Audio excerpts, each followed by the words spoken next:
By Thursday, the bombing raids in Eastern Ghouta had only intensified. At least 24 were carried out, and activists say they see no end in sight to this horror from the sky.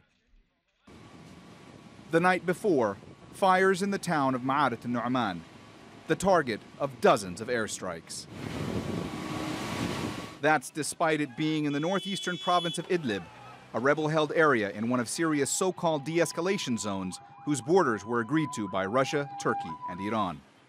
Bombing raids carried out by Russian and Syrian forces have only intensified since a Russian warplane was shot down by rebels on Saturday. When another blaze is put out, rescue efforts begin anew. We're seeing this escalation because ISIS has largely been defeated.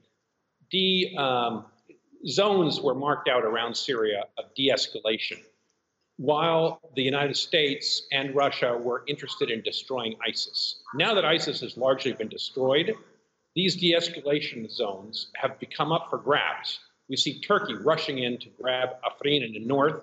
The United States is saying it's going to stay for the long haul in Syria. It owns 28% of Syrian territory, and the Syrian regime is trying to grab the remaining rebel parts of Syria, including the Ghouta, which has been surrounded and bombarded for the last few years.